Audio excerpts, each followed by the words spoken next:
And welcome back to another episode of Rift Talks. As always, I'm your host, Dave Troop, aka Trooper, and we got a good one for you guys tonight.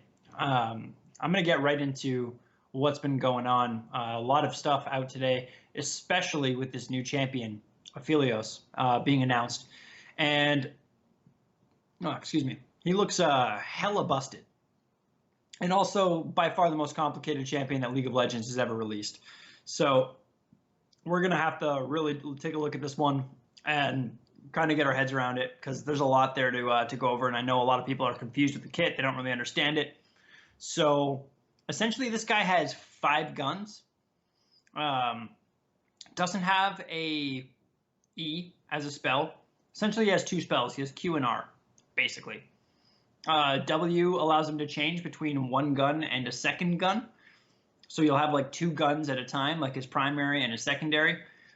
You can alternate between those and kind of make your secondary your primary your secondary. But once one of them runs out of ammo, it's going to go to the very back of your list of guns. So you're going to have 3 guns not in the rotation. The first one's going to move in. The one that you ran out of ammo with first is going to go to the end of the line. And you have to successfully pull each new gun, like use the gun that you have and to completion before you get a new one. So that's basically, like, that's the gist of it. I mean, I think that's the simplest way to explain it. He has, like I said, 5 different guns. And instead of getting those skill points, because he doesn't have a W or an E really, he just has a Q and an R. Every level he gets AD, attack speed, and armor pen. So the way that they talked about him and the way that they kind of took some of the screenshots with him having flash heal, would definitely suggest that they think he's going to be an AD carry. He kind of almost reminds me of Jhin or Callista for a couple different reasons, in the fact that I think he's going to be incredibly difficult to balance. Like, obviously, we don't have any numbers out. So just before I get into what his 5 different guns actually do, because they'll have a unique effect. But before we kind of take a look at those, it's important to know that we don't have any numbers to work with. So it's like really difficult to figure out exactly where he's going to be in terms of a power level. He also doesn't have a dash or any sort of movement ability or repositioning, really. He has one thing, kind of, but it's more of an only engage tool, kind of like Callista, kind of like the Callista ult. And it's not like her E, where she can just kind of use it to get away. So he doesn't really have any defensive movement tools, which could be a bit of a problem. But especially with how much mobility is in the game right now, it's a little bit nerve-wracking to put in an AD carry that doesn't have any way to kind of get himself out of danger. And he might, unless he's really, really strong, like early Jhin, he might find himself kind of in a similar position to where Jhin is now, where nobody really plays him at a high level because even though he's fun and he does a lot of damage, he's just too easy to get bursted down and doesn't really have a way to get away from things. But anyway, taking a look at this kit here, which is, again, let me just say, this is ridiculous. Like, the design of this champion is nuts. This is probably going to be one of the lowest win rate champions ever on release, if not the lowest. Like, I can just see all the bronze and silver players trying to use this guy now and just feeding like crazy. Also, the people that are playing against him, like, there's a lot to keep track. There's way more for you to keep track of when you're laning or playing against this guy. I think there might be potential for him to jungle, maybe as well flex into mid and top. It's really, really hard to know without the numbers. But the fact that he has different ranges available to him. Anyway, let's just get into it. So his first of the 5 guns is a long range rifle. So it's like, think, oh my god, I'm drawing a blank on the item here. The one that gives you extra range. You guys know what I'm talking about. The energy item. Rapid fire cannon. Oh my god.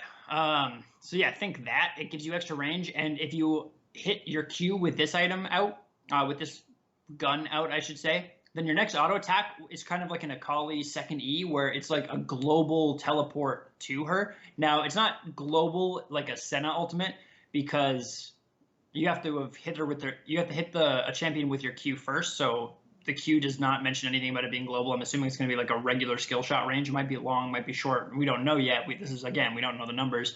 But you can auto attack even if they flash away or something afterwards. So that's definitely something pretty powerful, and the extended range always going to be nice, especially for trades. The second item he has is like a heal, the Severum. so it kind of provides you with the heal, and all of these weapons change the effect on his ultimate too. So his ultimate is kind of like just a skill shot with like an explosion at the end. With the first one, the Calibrum, I did mention the name, which is the long range one. That's going to give you it marks people, and then when you auto attack, that consumes the mark, and that's what kind of gives you that teleport. And his ultimate with that out will mark everybody. The heal on his auto attacks, kind of like a mini Bloodthirster, in the sense that if you overheal, you get a mini shield. And the ult there gives you a flat heal for, I'm assuming, some decent amount of health there. The third one is a Gravitum, which provides slow and a strong slow to a root is what it says. So again, if you think about it from a jungler perspective, like already I can see if you have your Gravitum and your Cerebum, you land the root, you switch guns, you use the Cerebrum, you attack, and if they flash away or they try and do anything to get away, then you can consume a mark from a Q or something like that and just get right back on top of them, and there's not much they can do about it. By that point, you can switch guns again, get another slow, etc., and they're going to die. So at least while you have those two things out, if you're going to jungle with him, that's what at least to me, it looks like you would need in order to be able to do that successfully. Then he has Infernum, a flamethrower. Again, what is going on here? But he's got a flamethrower that kind of acts as a wave clear. So you're able to clear waves easily, maybe clear jungle camps. Again, we don't know the numbers, so we're not entirely sure. And if so, it kind of almost acts like a Titanic Hydra. Like if you auto attack, it creates a cone behind the minions or the enemy that you attack, and allows you to deal splash damage that way. The ult, again, just that big bomb thing, but now your auto attacks will deal damage in circles around the people you attack rather than just in a cone straight behind them, so better for AoE team fight sort of situations. And lastly, the Crescendum, which is kind of like a boomerang. It works in the same way as Kalista. Like Kalista, your auto attack speed kind of increases how fast you jump and move around. And that's kind of what gates her auto attack. She actually has to finish her jump before she can auto attack again. And it's the same thing with this item, the Crescendum. You throw out a boomerang and it has to come back to you before you can auto attack again. But kind of like Nar's boomerang, the closer you are to the target and the less distance it has to travel, the faster that boomerang is going to come back. I don't think you have to catch it the way you have to catch Nar's boomerang or Draven's axe or anything. I think it just auto comes back to you. So yeah, I mean, that's his kit, which seems ridiculous. Like the fact that it took me 10 minutes to explain a new champion to you is absolute insanity. I think he comes out on the PvE tomorrow, so I'm kind of sad we don't get to do the show tomorrow instead of today, because I would have really liked to go mess around and see exactly what the numbers are on this guy and just how strong he is. But I think this is going to be a nightmare, honestly, because I think what's going to end up happening is you're going to have this champion that's probably going to be really, really bad. I'm not necessarily bad, but going to have a terrible win rate. Let's put it that way. People are not going to be successful on him early. Might lead to some buffs. But I think over time, you're going to find that players with the highest MMRs and ELOs, if his kit is well tuned and it's strong enough to make up for the fact that he doesn't have any escape or mobility, they're going to dominate with this champion. Meanwhile, players in gold, maybe even platinum below, are just going to feed with him. It's just going to be a really, really difficult champion to execute for those caliber of players. So I'm always curious in these situations to see how Riot will handle the balancing on it, because this is not going to be easy. I mean, this is a crazy champion. You have so many different skills. So you have 5 variants of your ultimate. You have 5 variants of your Q, 5 variants of your auto attack proc passive. That's 15 skills right there. You have to balance everything. So pity the balance team, honestly, because they're not going to have a fun time with this. You're going to have a slightly custom HUD too, but if you guys are interested, you guys can check out the link. It's on the League of Legends homepage right now on news. So if you're interested in more detail, go check it out there. But I wanted to give you guys that overview. Oh, excuse me, something got caught in my throat. But yeah, I wanted to give you guys that overview because this guy looks absolutely insane. Definitely the most unique champion I think they've ever released in League of Legends to date. So that's really cool. But it just makes me wonder how they're going to balance this thing, how they're going to make this thing work, because it looks ridiculous, and I think that's an understatement. Really excited to see the numbers though, but we'll have more for you guys next week. Once the numbers are all out and it's all on PBE and people are testing it and there's footage, we'll revisit this topic next week, 100%. Okay, so for a slightly simpler topic, 9.23, ranked preseason is here. We have the new dragons, we have the new jungle XP, we have all this stuff. So figured I'd give you guys, my first thoughts, first impressions. I've been watching some streams, playing a little bit, looking around the community, seeing what people have to say. Overall, I think the dragons were a gigantic win. You can no longer give up dragons in the sense that you used to, like if you saw a cloud drag or even a mountain drag, like if you were losing, a mountain drag was kind of useless for you, other than maybe it gave you some ability to steal a baron or something like sneak a baron or sneak a later dragon or something like that a little bit quicker. But ultimately, especially in like solo queue, mountain was completely useless at low levels.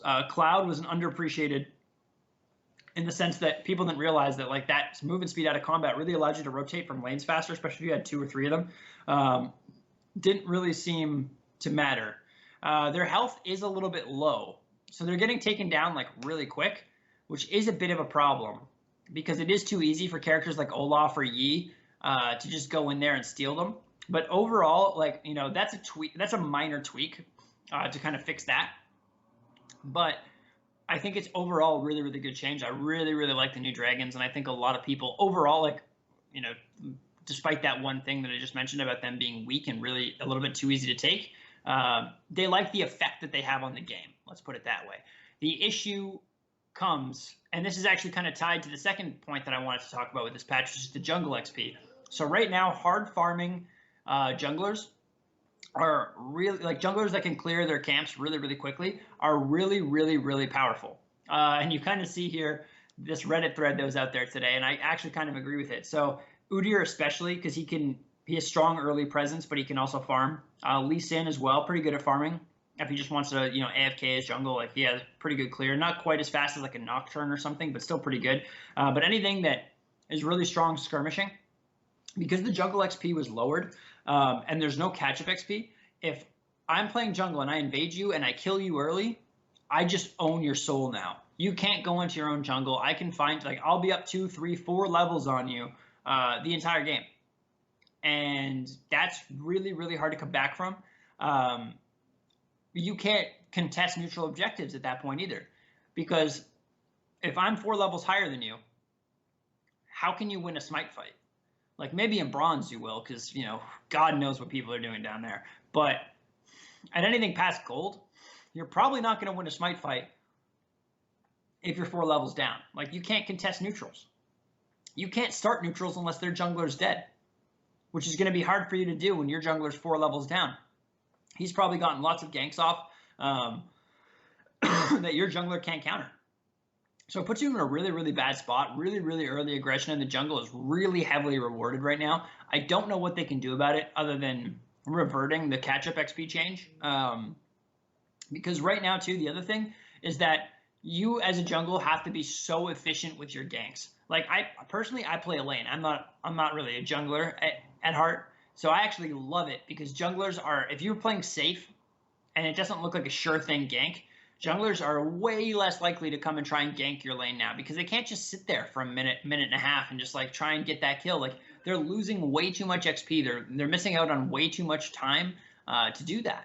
They have to be constantly full clearing their jungle, and if they're not doing that, they're missing out on XP. They're going to fall behind, and then they're not going to get that catch-up XP again. It's not like you can sit there for 2 or 3 minutes, get the kill, and then go full clear your jungle and like, oh, hey, I'm all caught up, even though the jungler was ahead in levels and XP. So I don't know.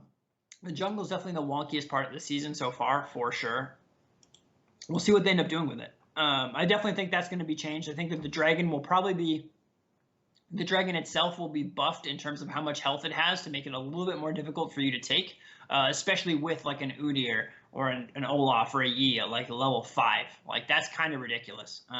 So level 5, level 6, like with how strong these new dragons are, I think it's really, really imperative that it makes it a little bit harder to take. So then that way it does feel like more of a team objective. Like if it's going to provide such a massive value and massive benefit to the whole team, most of the team should be required to be involved in securing that objective. It shouldn't be able to be like a solo killable thing at this point, at least in my opinion.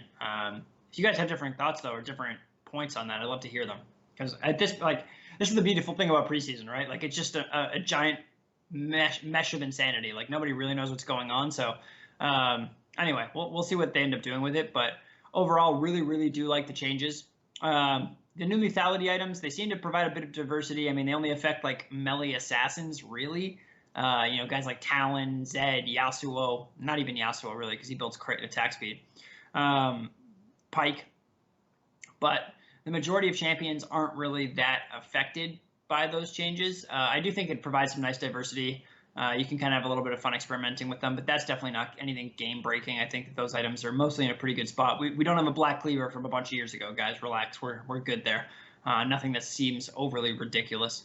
And then the last thing, we just got finished talking about one champion that was absolutely nuts that they're releasing in 2 weeks. That's going to go live on 9.24, so literally next patch. But Senna just went live, and she's ridiculous. Like, she has so much damage for her support, it's not even funny. Then she has that global heal, the global damage on her ultimate. Like, I don't know what Riot's been up to lately, but I'm feeling the power creep. I'm really feeling the power creep. Like, some of these champions are really strong.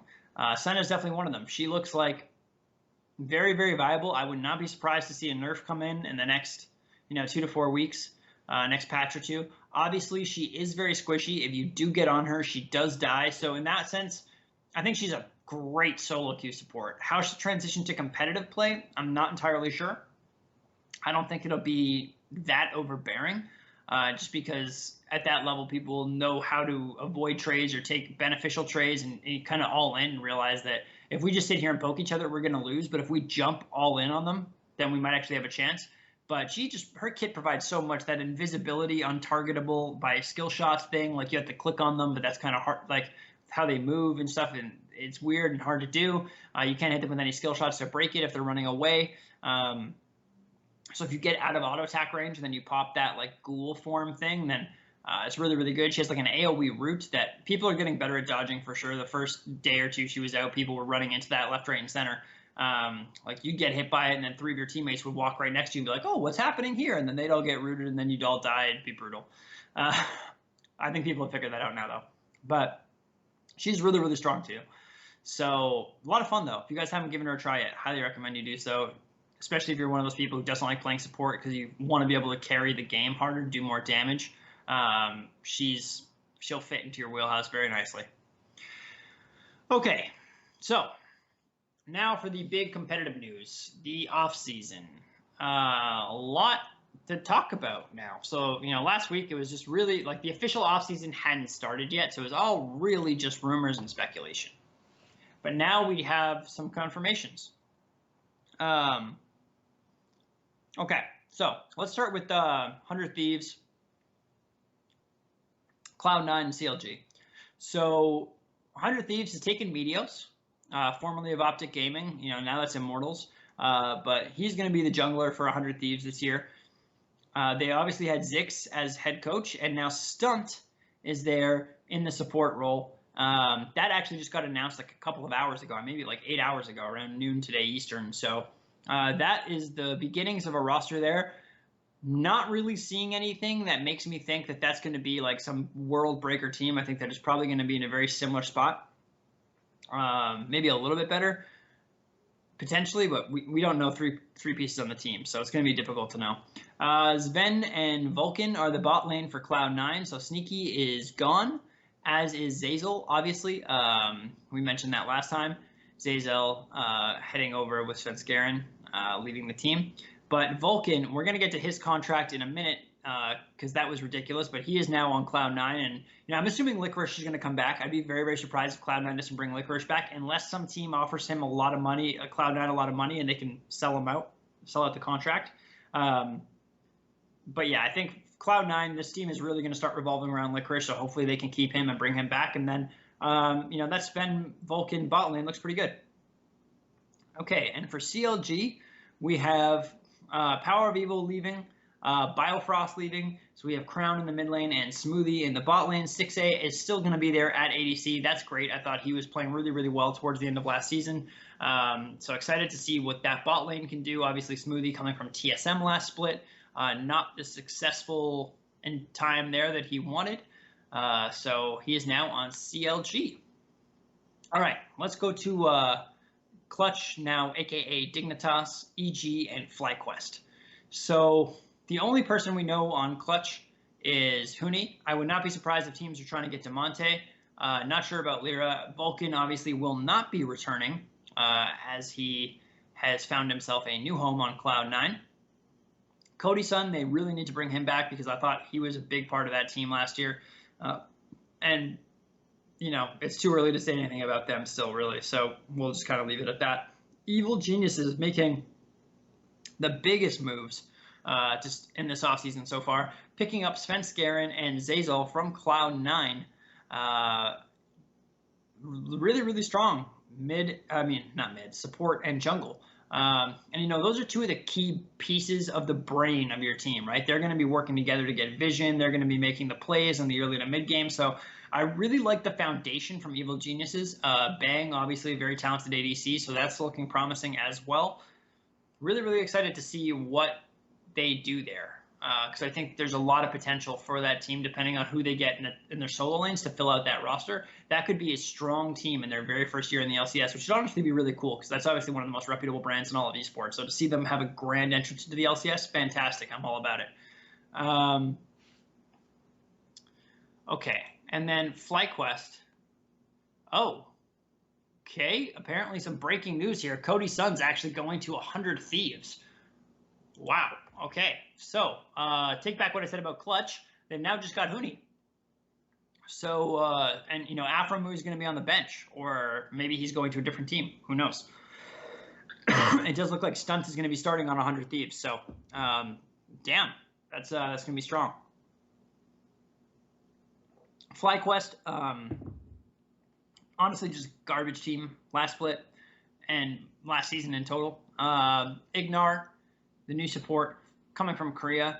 Wadid is gone, and we don't know anything else. So we can't really say much about that FlyQuest roster, but they've never really been a team that's really struck me as an organization that's really trying to win. So I don't know what they're going to be doing this year, but I wouldn't expect a whole lot. Okay, last three. Sorry. We'll just go Golden Guardians, Immortals, a.k.a. Optic from last season, Team Liquid, and oh yeah, we can fit Team Solo Mid on here as well, so perfect. We'll finish this up. So, Golden Guardians, they've gotten closer for the jungle. Golden Glue for mid to replace Froggen. You know, I don't necessarily think that there's that much of a skill gap anymore. You get to save the import slot and, you know, probably a gigantic decrease in the amount of money you got to spend, so I understand why Golden Guardians did that. Losing contracts in the jungle for closer. I mean, we'll see. Contracts was not great, so we'll have to see how this works out. Keith is going to be the AD carry of the season, which is I guess this is finally his test, right? Like he was always been touted as super talented mechanically, but made some really dumb decisions. So we'll see how that works out for him. Tom Hanser will remain, and for the AD carry, we still have FBI from the Oceanic region. So really interesting what they've done here. You know, a Turk and an Oceanic import, definitely not traditional. You know, normally teams go to Korea for their imports or Europe. So we'll see how this works out for Golden Guardians this year. Not really high on the hopes for them, though. Okay, Immortals, aka Optic. They have Smithy in the jungle. Now, I think Smithy is definitely one of the best junglers in North America, but I think he proved that he was not a international powerhouse jungler. You know, it was interesting because, you know, when he left Team Liquid, everybody was told he was retiring kind of thing, but obviously with him being on Immortals this season, that's not the case. Also Ica coming from Europe to hit up the mid lane, and we don't know anything about top or bot lane just yet. Team Liquid, in my humble opinion, is going to be the exact same team, but they're going to be using Broxa instead of Smithy. Obviously, Broxah playing pretty well at Worlds and getting a lot of attention, and that's been a rumor that's been going around and people denied it, but obviously here he is. He's on the team now, so Team Liquid going to probably be, at least on paper, looks like the best team in the region once again, especially because they're the one team that we know the full roster, so that's probably really helpful for them as well. They can start figuring out who their teammates are and getting accustomed to it. And last but not least, TSM. So we know that Dardoch is going to be the jungle. Seems cool. He's really, really talented. Then they went to EU to pick up an AD carry, which traditionally hasn't worked out too well. Just importing AD carries in general just hasn't seemed to work out for North America. When you look at guys like Piglet and stuff, like it just never really paid off the way that people thought it was going to. But Kabe, very talented, played on Splice last year. Decent performance at Worlds, good performance throughout the season in Europe. So we'll see if that pays off for TSM. And when they sent Smoothie over to CLG, they just said, "Hey, why don't you just give us Biofrost?" So Biofrost on TSM.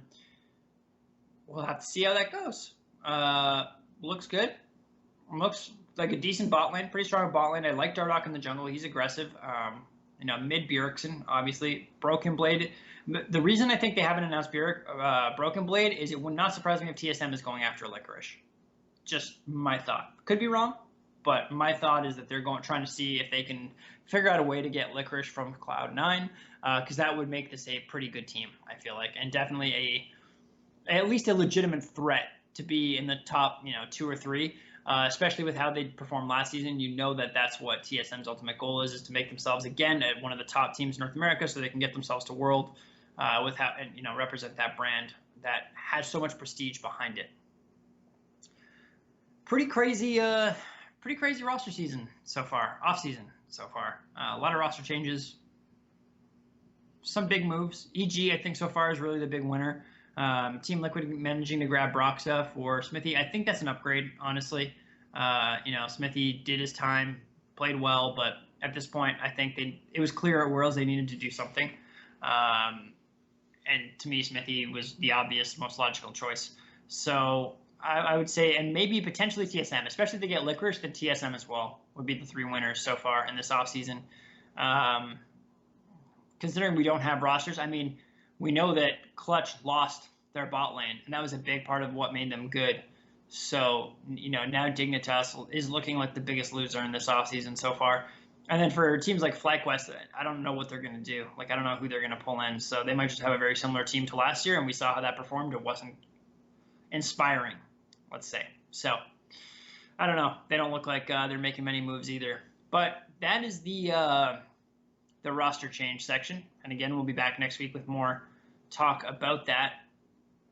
Hopefully we'll have some more big news and maybe some interviews with the new players on the new teams.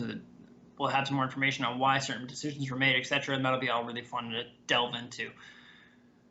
Okay, time for the hot takes. So first things first, I want to continue kind of on this contracts discussion, because some of the stuff we're seeing is ridiculous, like flat out ridiculous. So you're paying Huni $2.3 million for 2 years. There is no world in which that makes sense. Now, don't get me wrong.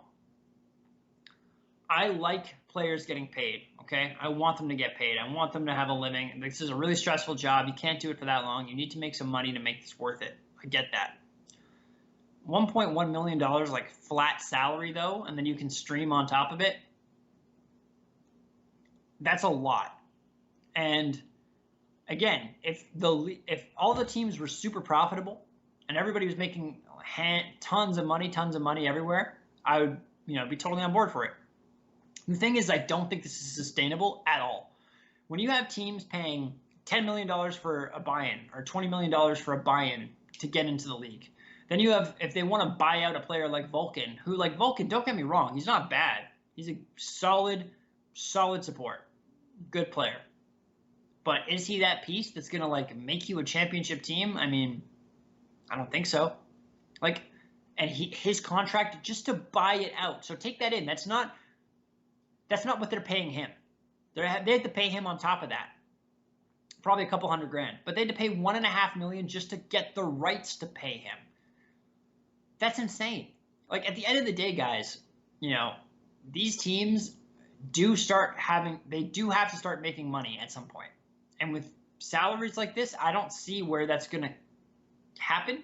And what worries me is that if these teams, like if too many of these investors get burned and the teams have to kind of pull out of leagues like the LCS, what does that say about the state of esports? Like, if we lose all that money that's kind of like helping bolster the ecosystem right now, like things could get really dark again really quick.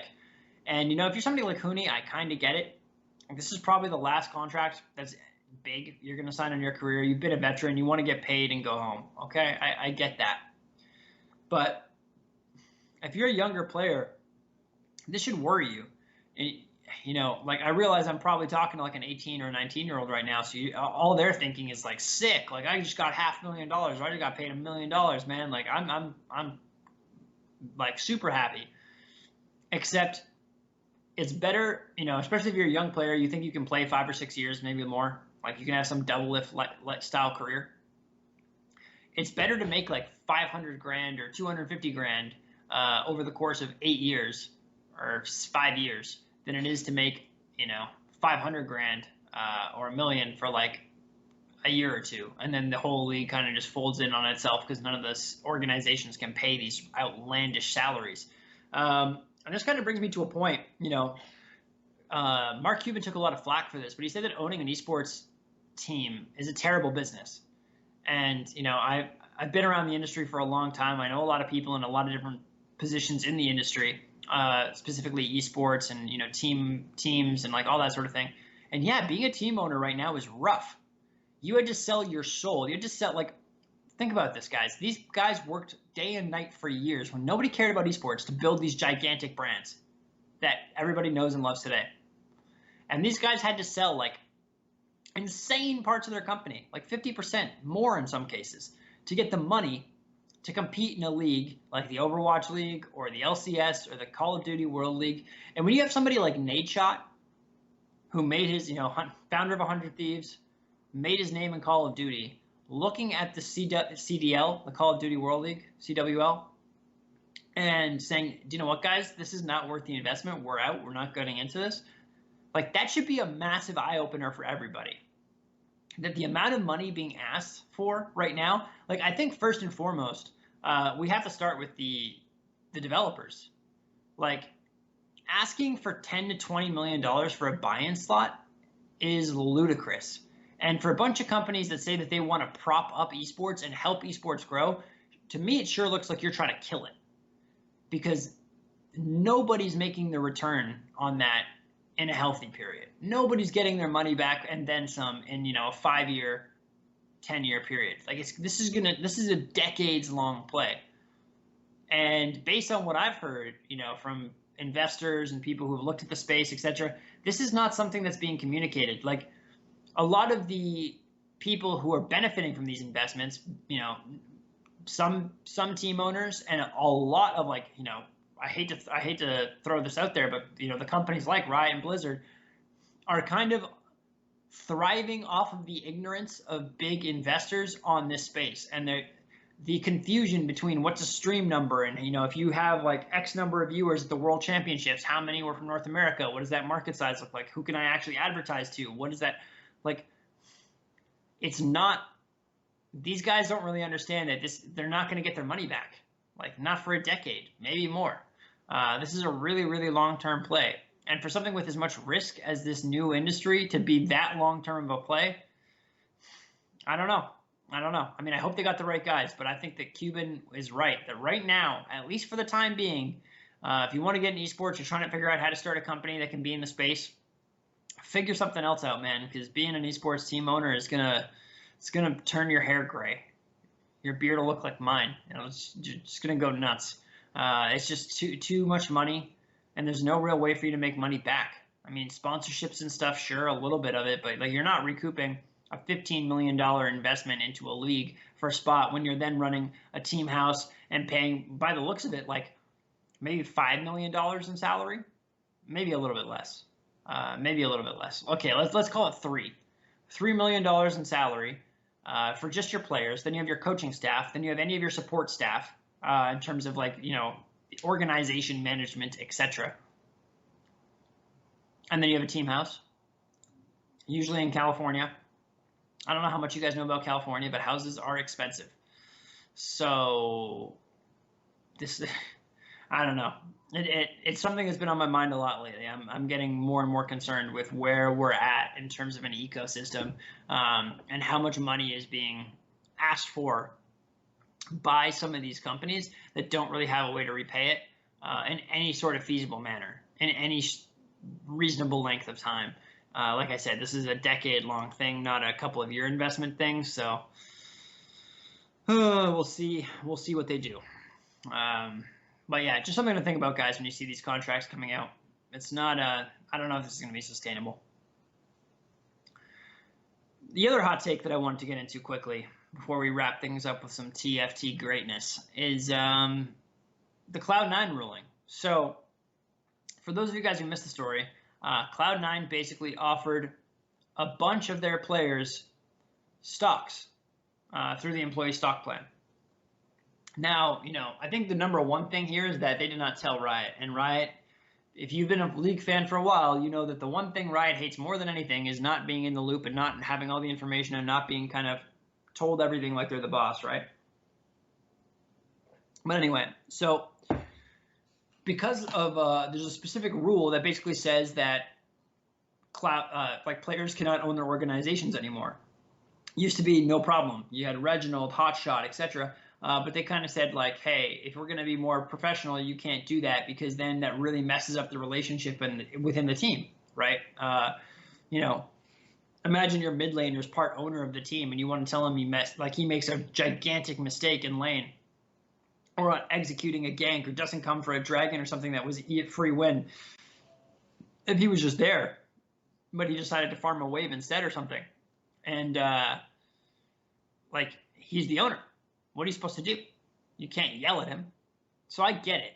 I do get it. Now, to me, it almost sounded like what they were doing is they were making everybody on the team a part owner. So that kind of solves that problem because it's like, hey, you're all going to have like 0.25% equity or something.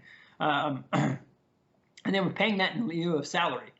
So Riot obviously fined them to high heaven, 175 grand. Plus they have to pay all that salary, basically the compensation equivalent, which, depending on when they signed, and this is, again, getting back to those contracts and those valuations and those, raising of capital rounds, but depending on when some of these players were signed to the team, this could be a big payment because you'd have to repay based on what those stocks are worth, And, if right now you've raised like $20 million and those shares that maybe you gave away when the company wasn't worth that much, it could be a big task. Now, I think a lot of people are wondering, and myself included, when I saw this ruling came out, I was super confused because I was like, wait, didn't we just hear about Bjergsen? Didn't he just get a gigantic stock option to play? And basically there was some loophole that allowed for it to be okay. I'm still not entirely clear on what it was. I've looked around and tried to figure this out, and it seems like there's a rule that basically says that you can tell Riot and they can make any exception. So obviously he can't be on another team until he divests, but it's very, very difficult to know. Yeah, so it says even here in this article that we have up on the screen for you guys that the language of the deal is striking as there are policies in place from Riot that inhibit players from being owners. Yet, he is. So the thing that I've heard is that TSM actually went to Riot because, see, here's the thing about Riot. And almost any of these developers, I don't want to seem like I'm picking on Riot Games, but they kind of have these, they have these big elaborate rule sheets, but the rule sheets are for you. Then they have this clause. They have clauses all over the place that basically say, but we can change this rule and we can waive it or we can do whatever we want at any time. And we don't need to explain ourselves. We don't need to do anything. It's just we are the judge, jury, and executioner. And they've in the past used that to be heavy-handed and oversight and just do some things that were maybe not cool. But it also looks like they're, interested in the sake of, TSM and Bjergsen, the holy reunion, the big, some of the big money makers in NA in terms of storylines and fans and draw and all that sort of stuff. It looks like, at least from what I can tell, they were just willing to make an exception. Like, sure, Bjergsen can own part of TSM. That's fine. We like, is the alternative that he's not on TSM? Oh no, we can't have that. We need him in North America. We need him on TSM. That's what draws fans. Like, I think at this point, because League has a decent turnover in terms of people who still watch, so there's probably, if I had to guess what percentage of the North American audience was around when I first started with League and like end of season 1, early season 2, and like really knows why TSM built such a gigantic brand and some of the teams. I went back and watched some of their like first tournaments, like Rain Man and like all this stuff. If that's a very small percentage of the fan base, my guess is. Most of the fan base now is a Bjergsen fan. And if Bjergsen were to go to another team, kind of like with CLG, how a ton of fans left with Doublelift, you're going to see a lot of fans leave TSM with Bjergsen. And if he goes back to Europe, God forbid, like there's a gigantic draw from North America gone. So I think that they just decided to waive it, which again, like this is the type of stuff that really, in my opinion, gets Riot into more trouble than they need to get into, because you don't need to be making exceptions for players when it so clearly benefits you, and then go and find another team because, again, you get a couple $100,000 for free. And you're like, well, screw it. We'll just ask them. And it's like, these are people who invested in your league. They've, I don't know, they've committed an insane amount of money to promoting your esport, helping your game grow. And you're going to fine them for $200,000 for doing something that another team just announced, like very publicly, that they were doing. But yeah, to me, it probably comes down to those two things. One, Riot and TSM probably spoke beforehand. They probably gave permission to TSM to do it, and TSM like never kept them in the dark about it, where it seems Cloud9 did. And B, Bjergsen TSM is a gigantic part of the North American fan base and fandom right now, and to lose that, to avoid losing that, I should say, it's quite clear that Riot was willing to just waive a rule. Which is not a good habit to get into, and I really wish that they wouldn't do that, because it does make it look like they're playing favorites. And ultimately, when you're supposed to be an impartial, kind of mediator between all the teams and making sure that everything's going well and smoothly and that nobody's doing anything, scummy or out of line, I don't know. It's not good to potentially have a biased reputation. But I do kind of agree with the fact that team owners should not be able to play on the team as an overall thing. But again, it looks like the way Cloud9 did it was they kind of gave everybody a small piece of ownership. So you can't really say anything to me. We're kind of partners in this, right? Which is the same thing as a team. And if you look at a company, a lot of companies do that. Like you get a job and they give you stock options. Like here, we want you to feel like you're a part of this company. Like if the company succeeds, you succeed. So it kind of motivates people to work harder. And I mean, I'm assuming they didn't get much. Like I said, I would be surprised if any player got more than like 0.25%. So I would assume some of them are probably like 0.1%, maybe 0.05%. So we're not talking about like, gigantic ownership stakes where they can fire people or none of that. It is also awkward for the coaches, obviously, when your player is also your boss. Like you can't really boss around your boss, even though that would kind of be the situation you'd be in at that point. So I don't know. I understand the rule. I think the way that they've applied it in these two situations shows a clear discrepancy, and they're going to need to address that. But I would not hold my breath for that, clarification, because most likely we will never get it. Okay. So that pretty much does it for regular League of Legends. If you're not a TFT person, then we appreciate you watching, and we'll see you next week. But if you are a TFT person, let's talk a little bit of TFT before we wrap this thing up, shall we? So they've gone ahead and, changed with the release of Ranked. So Ranked came out, and they also slightly altered a couple of the champions. So Jax got a small buff, LeBlanc got a small buff, Nico got a small buff, Syndra got a small buff, Thresh got a small buff, Volley got a small buff. So it looks like most of the Tier 2 champions got buffs. Meanwhile, Tier 3 also got some pretty big buffs, like Aatrox, Ezreal, Kindred, Nautilus, on both the stun duration and damage, and as well as Sion. So looks like Tier 2 and 3 felt kind of underwhelming, and what they decided to do was buff both tiers and buff pretty much everybody in both tiers to make it even. So I like that, honestly. I think it's good to have lots of strong options rather than lots of crappy options. Like I know I said this on one of the shows way back when we were talking just about League of Legends balance, but I don't like the fact that they nerf things. I'd rather them buff things to counter strong things rather than have everything be nerfed and be this like former shell of what it once was, right? Tier 1 did take a bit of a nerf everywhere. It seemed like a lot of the tier 1s, like with how easy it is to get a 3 cost in this game, like it seems like it's really, really easy to get like Nasus or Vayne or Kog'Maw, one of those guys to like a level 3 or a 3-star. So I think it was smart that they nerfed it a little bit because it did feel a little bit oppressive, and it was almost like whoever gets the most like early 1-cost units, like you can just kind of snowball the entire game. Like Zyra, when this whole set came out, was just broken. I was just running summoners like Inferno, whatever, stacking my Zyra, and she would just decimate everybody. She was doing like 10,000, 12,000, 20,000 damage in some rounds. It didn't make any sense. And then, I tried the same comp, but like I would put the items on like my level 2 Annie and my level 3 Zyra would be out damaging her like 10-1 even without items. Like it didn't make any sense at all. So I'm glad that they slightly tweaked that. I think that was necessary. What else? I guess, if you're trying to climb the ladder right now, the thing to know is you really have to be paying attention to what other people are playing because it is difficult to run the same comp that somebody else is running. There's just not enough units. Counters, there's a lot of counters in this game that kind of exist. Like someone's running mages, you can run Mystic. Like that's just, you can play around stuff like this now, which I think is really, really cool. I really, really like that. That classes kind of counter other classes. And there's a lot of comps that are viable right now. Honestly, the game does feel pretty healthy. Like, if you get, you kind of just have to figure out what minions you're getting early, what cards you're getting early, buy those, get your early level 2s, maybe an early level 3, and then just build your comp around that because there's so many options, there's so much flexibility. There's a lot of really cool combinations that are coming out, and the comps are changing every couple of days. Like if you go check any of the meta websites, like you check what the best comps are and you go back 24 to 48 hours later, it's completely different comps, and all the best comps aren't even on that sheet anymore. So people are definitely starting to figure it out and figure out how this works, and a lot of cool stuff. Pretty much everything is viable.